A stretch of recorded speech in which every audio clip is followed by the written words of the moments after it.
thing that I saw online about apostasy and how it's like punishable by death. Okay. That's like quite, as in like if you took it, it's quite puzzling in the sense that in Christianity they only did it in the medieval ages, right?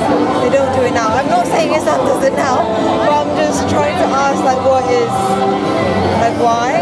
I guess that's first why, and then secondly, I know that it's not practiced, but then do people still think it now? Do people think it's still justified now? Okay, so first I just want to like confirm something, because you mentioned Christianity. I'm not sure, are you Christian or are you... I don't think I'm Christian, but I'm curious about religion, let's say that. Sure, okay, alright. So when it comes to Christianity, whether it was done at medieval times or not, which is not the case by the way, because it's biblical, it's explicitly mentioned in Deuteronomy, and it's a bit even, it's a lot further than what Islam says actually, because it says if your brother, the son of your mother, if anyone tells you if entices you to worship any other gods, then your hand should be on them, and then everyone in the community should kill them straight away, right?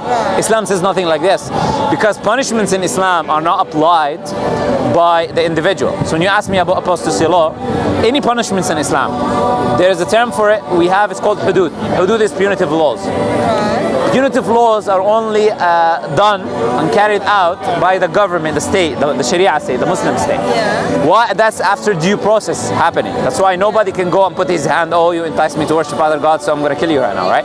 That doesn't happen, right? So is there a law in Islam that is a law for apostasy? If someone leaves the religion of Islam, then he is punishable by death? Yes, there is, 100%. That's explicitly mentioned in our tradition, the hadith, statements of the Prophet ﷺ, where he says, لا يحل دم امرئ مسلم إلا بثلاث. The blood of a Muslim can only be, you're allowed to take the blood of a Muslim essentially, or the life of a Muslim, with three things, right? And nafs bin nafs, if you kill a soul, then you're killed in your retribution, right?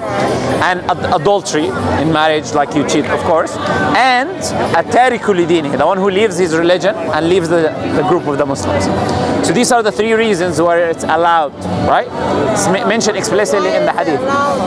Why is it allowed? I'll come to that, no problem. I'm just first, I'm just first saying that we do believe in that, right? Because there are people who try to liberalize their own faith, right? They tell you what you want to hear. I don't tell you what you want to hear. I tell you what the religion teaches, right? No matter how people think about it today, right?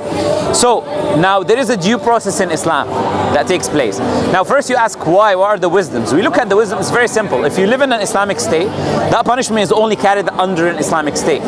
That's why you have people today, or you have any Muslim country today, I believe, most of them, if not all of them, do not apply this law. Because they don't carry the Sharia law. They don't follow it fully, holistically. They follow in some aspects, and some aspects they don't, right? So that's why you have apostates all over the Muslim world today, that nobody's doing anything to them. If someone apostates here, if one of the people standing with me on the table says, today I leave Islam or something, nobody can do anything to them. That's not a Sharia state. And as I said, the one who carries the punishment is the Sharia government, and it has to be in the Sharia state. Now in that Sharia state, there is a law that bounds the community, which is Sharia law. Now that person, the minute he leaves the religion of Islam, he is going to entice not only himself, he's going to break the Sharia law because he no longer believes this is God's law, but he's going to entice others to do so. So if, let's say I live in a Sharia state. Sharia state says, do not commit fornication, do not commit adultery, do not do these specific things, right? So the Sharia state are telling me, okay, I want to sleep with women. Who are you to tell me? I don't believe in your religion, right? I want to drink alcohol. What are you telling me not to drink alcohol here or not to do this? I want to do that, right? So they will create what we'll call division and separation within society. I want to deal with interest. Why interest not allowed in the Sharia state? I think it's fine. So it will become a subjective thing, and then you have one person leaving another person, a second person, enticing other people. That will eventually create a group that wants to rebel against that which they don't believe is from God. Now the question is, if someone were to leave Islam, now let's look at the application, right? Because Allah puts a lot of punishments that are not to be applied necessarily, but to be a deterrent for people. In that to be a deterrent for people, deter them from doing a specific thing. So Allah says a very strict punishment. The intention is not the punishment itself, but the intention is to deter people away from doing that act. I'll give you now an example when you look at the application of that law. Let's say we live in a Muslim state now. Me and you, we live in a Muslim state, you're a Muslim. You left Islam. How can I know you left Islam? I told you. Exactly. So the only way, it's the only possible way. Unless you declare and say that I have left the religion of Islam, nobody can know you left the religion of Islam. Because that's an action in the heart. You believed in something and you no longer believe in it. Nobody can know until you declare that out loud. So now that extends beyond yourself. It's no longer an individual responsibility. It extends to the people you tell. That will have an influence in them. When you start telling them, what's wrong with freedom of speech? I'll come to that. No problem. We don't believe in freedom of speech. I'll come to that. No problem. That's a completely different story. By the way. And I'll tell you something interesting. There is no freedom of speech in the world today. Nor in England, nor in the US. It did not exist in any point of history. There's always things which are held as sacred in each society that nobody can criticize. That's always the case. Now Muslims have their own sacred things. Right? Sorry? Extents of which that you can exercise your freedom of speech. Exactly. Who determines that? We say the Creator determines what a person can or cannot. Because the reason is this. There's an afterlife. Why do we exist here in a Muslim paradigm? We exist in this life to be tested. And our test is whether we will obey God or do that which is righteous, which will give us paradise, or disobey God. Now when someone starts to tell me away, take that, the most important thing away from me, which is my faith, is enticing me by telling me information, telling me maybe things which are doubts. I'm not maybe educated enough. Why don't you go to a scholar and speak to them about that? Instead of enticing... Am I enticing you to leave Islam? No, I'm not saying... Sure. I'm saying in that example of the person who leaves, because if we were close, if you were a family member of mine, and you came and said I left Islam, my first question is why? Then you will start giving me reasons. These reasons can also influence me as an individual, and not only yourself. So I'm talking now about that when someone leaves and says to others, it's no longer an individualistic thing. Now under an Islamic society, someone leaves Islam, now hypothetically, because we're talking about application, someone leaves Islam but they don't declare they left Islam. Okay? How can you apply punishment to them? You can't. In fact, at the time of the Prophet ﷺ, there was people in the society, they were called hypocrites. They were showing as if they're believers, right? While they were disbelievers in their heart. The Prophet knew them how? Allah revealed to him a list of the hypocrites, their names. He didn't punish them. Okay. Do you know why he didn't punish them? Because we can only deal with people on their apparent. Unless you say outwardly, I cannot judge your heart. Unless you say apparently in the community or society by creating division, I've left Islam, this religion is wrong, whatever it is. Why is division punishable by death? I'm not saying division is punishable by death. I'm saying leaving Islam is that which is punishable by death. But I'm still telling you the application step by step. We're not done. You gotta be patient with me. It takes time, right? So a person now, I'm giving you different scenarios. I'm saying under an Islamic state, if someone is worried about punishment, as you say, if they kept to themselves that they left Islam, nothing will happen to them, is what I'm trying to tell you, right? So I'm giving you the different means of application. The problem now is when they start outwardly publicly publicizing it. Now, okay, now you're publicly publicizing you left Islam. Do the government just takes you and kills you? No, that's not what happens. There is a process of bringing you called istitaba, seeking repentance of the individual. And that period can be minimum 3 days and can extend to more, 20 days, 30 days, does not matter. You bring the person, that's what we're going through. You bring that person and then you speak to them. Okay, you left Islam. What are the reasons that you left Islam? 1, 2, 3, 4, 5. Okay, here is the responses, rational responses, etc., evidences, this and that. Someone says, no, I don't care. I'm going to leave Islam. But say, okay, there is a law in this land that you're living in, which is a Sharia state. If you leave Islam, publicly publicize it, that is punishable by death. It's as simple as that. We cannot play games with the commands of the Creator. My question to you is this now. How do you determine what is good or bad? Now, you are thinking about this, you're thinking about it from an emotional point of view. I'm not thinking about it from an emotional point of view. Which point of view are you thinking about it then? So, I think we should respect other people for their faith.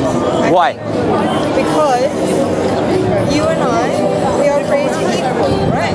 Who says that? I'm not. I don't. Like, okay, what I'm doing with you right now is bringing you to the core of the point. When it comes to moral laws or moral judgments, you have to have an objective standard. For instance, for Muslims, it doesn't have to be. I'm sorry to say this, and I don't know if it offends you, but it doesn't. Don't worry, I'm not going to be offended. Yes. Yeah, right, but it doesn't have to be Islam. And when someone, I didn't say. I'm not saying it is. I'm asking you, what is that moral? Look, objective standard by definition has to come from God. If it comes from a human, I'll tell you why. If it comes from individuals, it's subjective. The reason it's subjective is because it's based on limited intellect. You don't know that. Okay, but then we have to speak now about existence of God. That's a completely different topic, right? If you want to talk about a rationalistic paradigm, I'm saying without God, we all as humans end up with subjective morality. That's the response. Why? It's subjective because our limited intellect, limited knowledge, limited experience makes it subjective by definition. The reason God's morality is objective is because what people call God is all-knowing entity, all-powerful entity, all-wise. Yeah, but what makes it so that, like, your set of rules, you think that your interpretation of the commands is God's commands? You don't know that, right? It's none of this is about interpretation. What I told you is strictly what God said. So the Prophet applied these punishments himself. He set out what is to do in this situation, what is to do in that situation. When I give you things, it was never my interpretation. For instance, when I told you about the hypocrites, I give a practical example in the life of the Prophet. When I told you about the punishment of death, I told you the statement of the Prophet, the 3 types of people that you can take the blood of a Muslim essentially with, right? So I'm not giving you my interpretation here. I'm giving you the divine revelation of Allah. Now, yeah, but you assume that the divine revelation of Allah is transmitted by the angel Gabriel. I don't assume that, no. I know that. It is an assumption. It's not an assumption. Well, for someone who's outside of the faith, it is an assumption. No, you can ask me, why do you believe that this is... Then we can give, but what happened is, look, you came and you asked me a question from an Islamic paradigm. Then you have to accept the Islamic paradigm is true if you want me to give you... No, if you want me to give you an Islamic answer. Right. Now, if you don't want me to give you an Islamic answer, then the question should be more foundational. First, I don't know if you believe in God or not. That should be the start. Is there a God or is there no God? I don't know. Okay, sure. So this is where we start. We don't start with the punishment of adultery, right? Because you said to me in the beginning, I don't know, you said interested in Islam or curious about. So I assumed you were already there, believing in God, close. It's complicated. Yeah, it's very complicated. That's why I'm saying I didn't start from the foundation for that reason. But generally, if someone just comes to me, that's why I asked you, are you Christian or this or that? You said no. So look, let's start with God's existence first then. Okay. Once God's existence is established, then whatever God says is morally right and wrong. Doesn't matter. No. When God exists, whether God exists or not is one topic, right? Yeah. And then you go on to another topic of like, Islam true or not? Yeah. Yes. It's like either is this religion true or that religion true? Or Yes. None of them is true. Yes. But there is a God, and Sure. it's still yet to be defined. Yeah. It's yet to be known. I agree with you. Different matter. I agree with you. But I'm saying if God exists, whatever God says, I'm saying now wherever God says it, right, is objective morality by definition. Yeah, if you can prove that is what God says. Yes, I'm trying to come to that, right? So if God exists, whatever God says, that entity says it's objectively moral, right? My feelings, my rationality, whatever is irrelevant, because I'm not the one who can determine that. The one who created us knows about us more. Now, we look at the existence of the Creator. I'll ask you a simple question. Can something come from nothing? Yeah, I know that. And like causality, right? Like everything. I didn't say causality. I just asked a simple question. I know the arguments that you're about to I was not making the kalam cosmological argument, actually. I assume that I know the arguments that Sure, I was not making the kalam cosmological argument, but it's fine. It's all right. Anyways, you're trying to say like everything is created from something and every cause leads back to No. something. That's not what I'm saying. That's an argument, but that's not the argument I'm making. My argument is more basic. I was asking, can something come from absolute nothingness? 0 plus 0 plus 0 equals what? I guess not.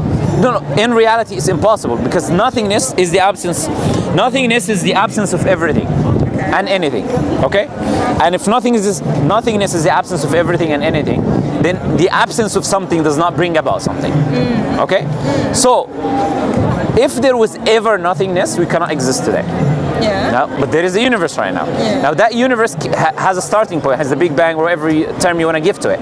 Now that cannot come by itself. The energy, matter, those compressed in singularity needs to have a source. needs to have something external for itself that brings it into existence. Now you can add on top of it the causal aspect that causes it to expand and have the laws that we have in the universe today, that you can add to it. But the more foundational thing is that you cannot have the energy and matter or the universe or anything at all, except if there was something that brought it into existence. And you cannot keep having things that bring things into existence. There has to be something always existing. Why? I'll explain, no problem. I'll bring you, but slower. Basically, whatever brought the energy and matter into existence cannot also keep having other things that brings it into existence, because that will not have a starting point. So, I'll give you a basic example. You want to take a book from me, over here. But in order for me to give you the book, I'm giving you a hypothetical. In order for me to give you a book, I need permission from him. He needs permission from him. Ad infinitum. You will never take the book, because the permission will never be given. There has to be a starting point, someone that doesn't require permission, that gives the permission to others. Similarly with creation. You cannot have created things. It has to be something uncreated that starts the cycle of created things. So that is what we call the creator. Okay. Whatever that started the energy and matter, put it into existence, created it, and all of that. And if it did that, when you look at the universe itself, whatever attributes it displays is the attributes of the creator. You cannot create this universe without ultimate power. You cannot create it without ultimate knowledge. Every atom here has energy so magnificent that if you split it, you have a nuclear explosion. The amount of laws and complications in the universe, the amount of knowledge you need to have is unimaginable. You start time-space continuum, what they call time-space continuum. So you're not bound by past, present, future the way we are. You're not bound by the physical aspects of space the way we are. So you're not like something like this table or like this building or any of that. And you brought the universe into existence. So that's what people call God. Right, but then what makes you think that the Quran is the divine word? Okay, so we're done with step one. Yeah, we move to step two, okay? Now step two. We said these are the attributes of the Creator. We say anyone can claim that this religion is from God. Now what you need is a form of objective evidence. The objective evidence that Muslims have is that evidence has to be something that other humans cannot do. So we can say it's from the Creator, something that the Creator can do, the humans cannot do.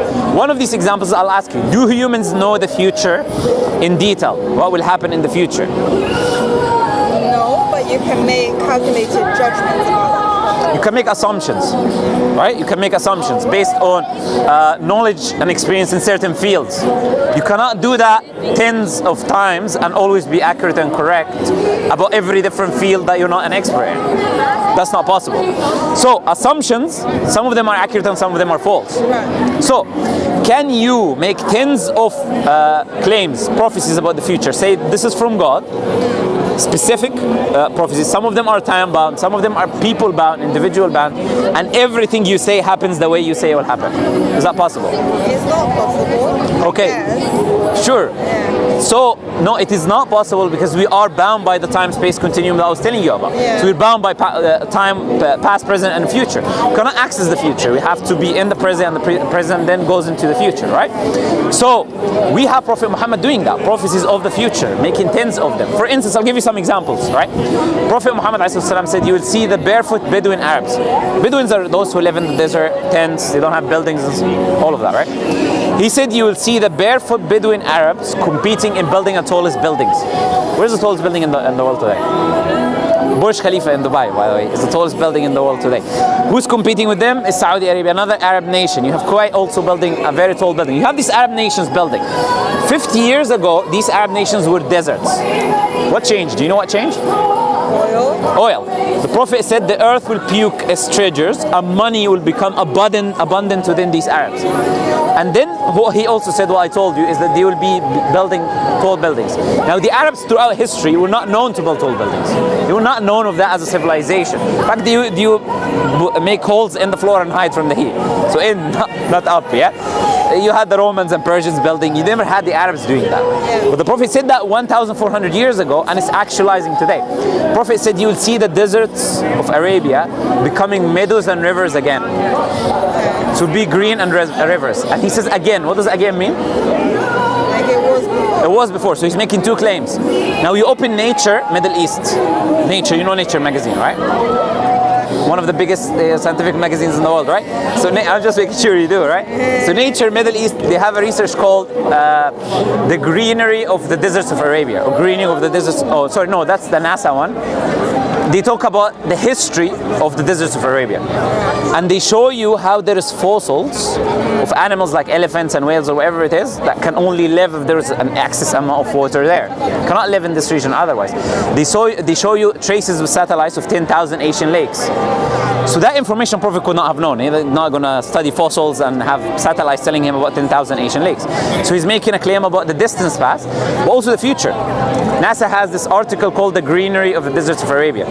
And they show you how it was yellow and how it's turning green. The Prophet named the countries that Islam will spread to. And that happened after his death. The countries that Islam will enter in and will become Muslim. He named Sham, which includes today Yemen, includes Jordan, includes Palestine, Syria. He named India and Pakistan. He named Turkey, Constantinople, which is present-day Turkey. He named Egypt. He named Iraq. He named Constantinople. Yes. But then why is not like, I assume Constantinople would also encompass like the Eastern Roman Empire, right? But then the countries within the Eastern Roman Empire are not all. No, Constantinople was conquered open by the Muslims anyways, but you had, by the Muslims, yes, including Levant, they were under Roman and Persian rule as well. Yeah. And that's why the Prophet said, not only did he name these countries, he said that the Muslims will defeat the Roman and Persian Empire, and the Persian king in that region, in that Levant region, and the Roman king, when they die, they're not going to be another Roman or Persian king in that region. And that's what historically happened. Okay. So he didn't only, and by the way, these were Arabs, small Arabs. We're talking about the two biggest empires, nations of the time. It's like me, a bunch of Eskimos telling you about Russia and USA. Like, rather not, like, I think... Tell me, I think a lot of people have a misconception. They think about Islam after the Prophet, not before. The time of when the Prophet was alive, Muslims were not a big civilization or nation. When you think about Ottoman Empire, that is way, way later on. Yeah, I know that. It's just yes. that I'm just not convinced of it. I'm going to tell you the background. You're not convinced of what? Tell me. A lot of things, right? Like, why am I here? Because I met a Muslim guy, and then he told me he cannot marry even a Christian woman. He has to marry a Muslim.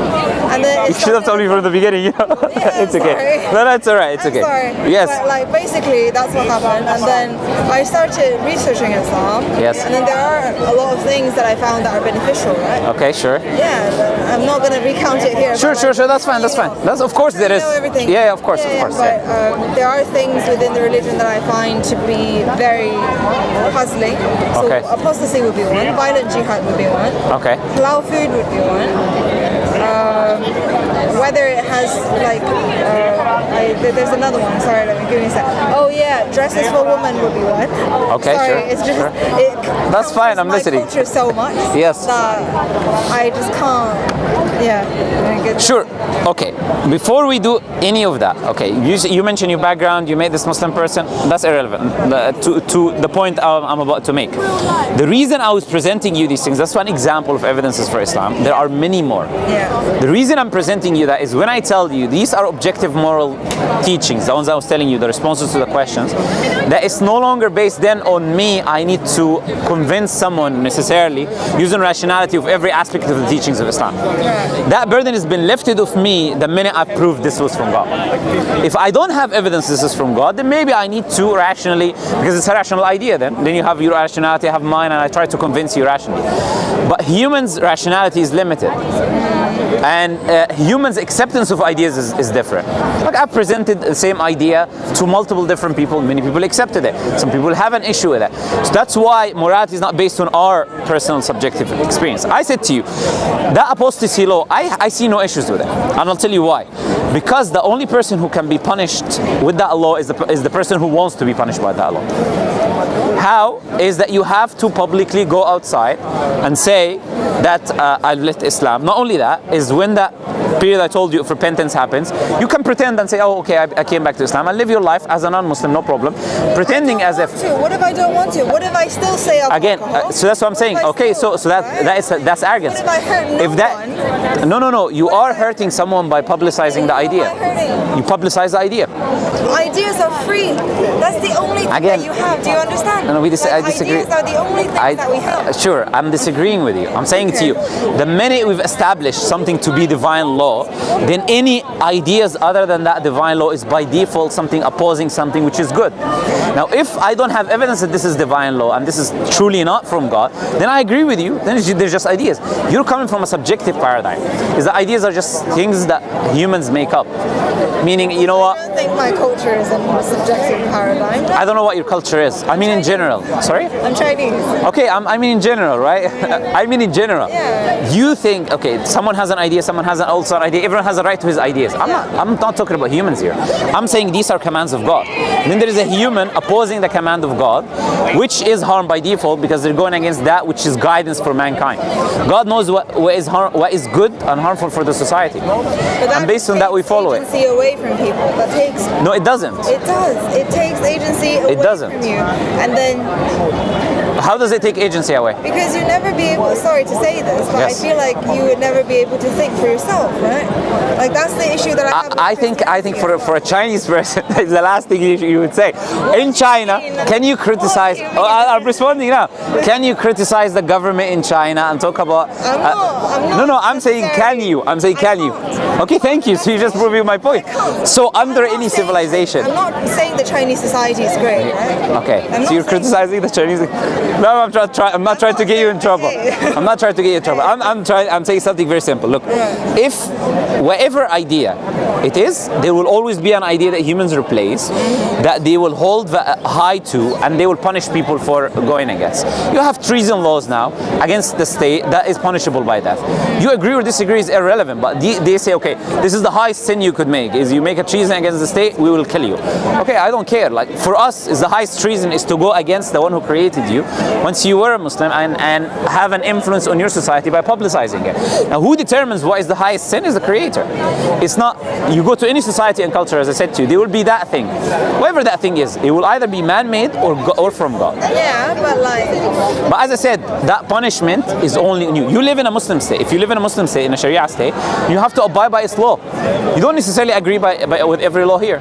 I don't necessarily agree. But I don't live in a... No, I'm saying here in the UK. I'm saying here in the UK. No, I don't agree with that. But you still have to follow them. I do have to because you live here. The extent of freedom that it allows is much bigger than the extent of freedom. I disagree. No, I completely disagree. Like for instance, America, which is called beacon of civilization, or land of freedom and all of this garbage, they just are passing laws that if you say anti-Semitism is you go to prison if you talk about the. I'm not saying anyone's perfect, right? No, sure. Here they'll talk to you about LGBT. You be kicked and fired out of your job if you talk about LGBTQ in a way that they don't want to hear.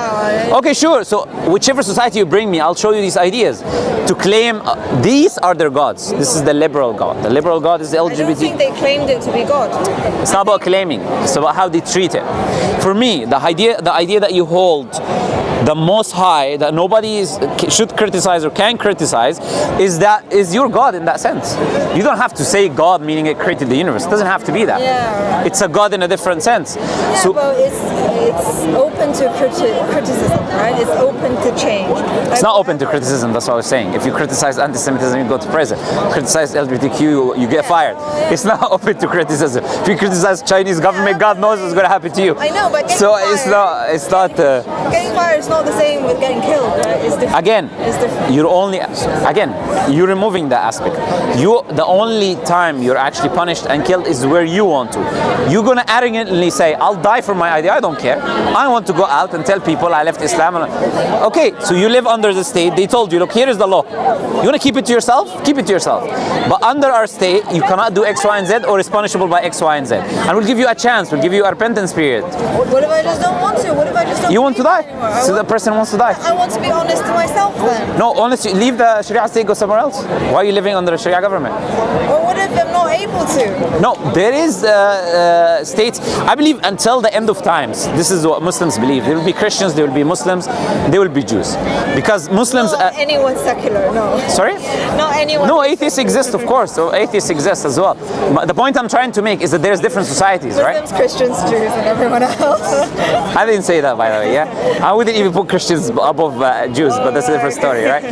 Anyways, coming back to what we were saying. Look, in Islam, in the end of times, you will have Muslims aligning with Christians, fighting a common enemy.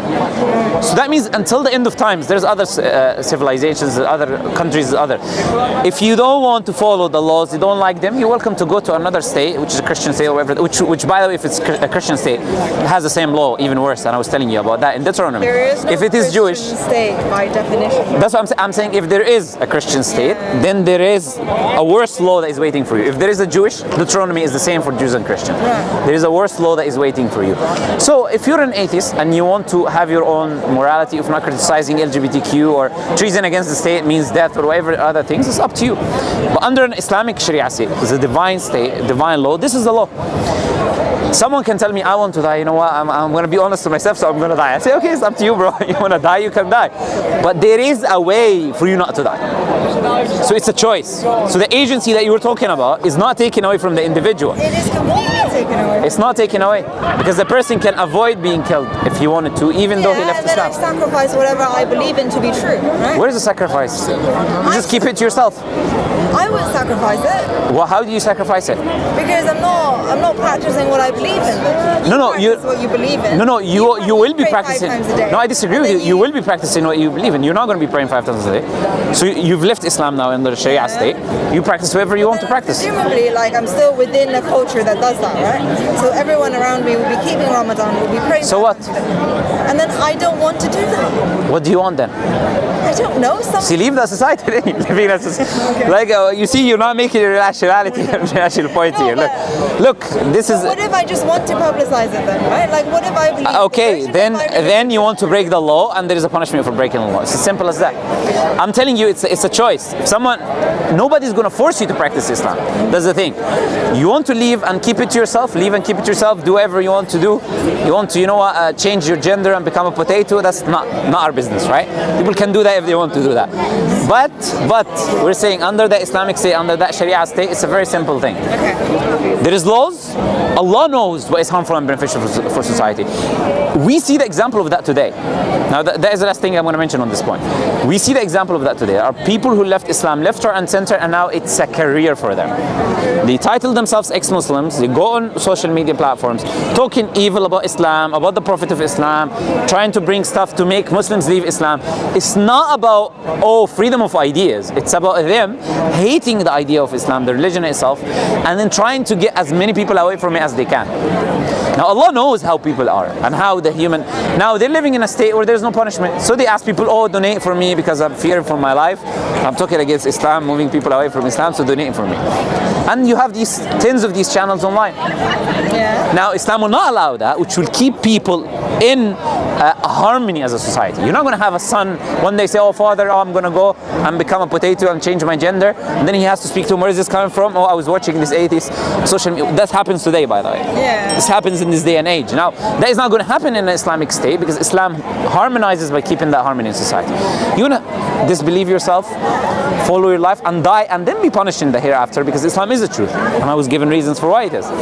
So either way, you're not running away from the punishment. Whether you're punished in this life or you're punished in the afterlife, but you say Islam is not true. So die and find out. There are evidences that shows. I'll find out. I'm not telling you, but no, but like you've not left Islam, so I'm not telling you. But the thing is, what I've presented to you, was it rational evidences to show that Prophet Muhammad is the messenger of God or not? Or is it my personal opinion? It was not my personal opinion, it was one example. That is your opinion. Why is my opinion? it is your opinion that is not your personal opinion that. Okay, that makes no sense. But all right. Okay, what is the other things that you mentioned? So we can just briefly deal with them. You said apostasy. What else? No, I think it's fine. Okay, all right. I just wanted to raise the apostasy point. That's fine. That's all right. No problem. What's your name? My name is Muhammad, like the Prophet. Muhammad. Yes, yes. It was nice meeting you. Thank you very much. No problem. And don't worry about that guy. You know. Don't worry. Don't worry about it. Yeah, don't worry about that guy at all. Inshallah, it's not an important thing. I think what's important is that you worry about yourself, about your afterlife. And as I said, don't take things from Actually, no. Like, sorry? We don't really believe in an afterlife. I've been raised secularly. But that's what I was telling you. It's not about what subjectively we believe in. It's about what is true and what is false. Yeah. And that should be evidence-based. Yeah, and I'm most worried about how I should live this life rather than what happens in the next. Sure, but how you live in this life determines what happens in the I afterlife. don't know that. You need to prove that. Sure. And Nobody can prove no, that because nobody has lived in the afterlife. Sure. But that means you're closing your mind, because when I was giving you evidences, we went into a completely different thing, which was that man who's a Muslim. Thing is, I've given you the evidence that I can give more, but you're not open to it to begin with, right? So you should. I think you should ask. No, that's fine. I think you should ask yourself. It's between you and yourself. Is it that there is no evidence, or is it that you're not willing to look at the evidence? All right. Nice talking to you. Anyways, it's a pleasure talking to you. Thank you very much. No problem. If you have any questions again, you're welcome to come back. All right. Thank you. Nice meeting you. Bye bye.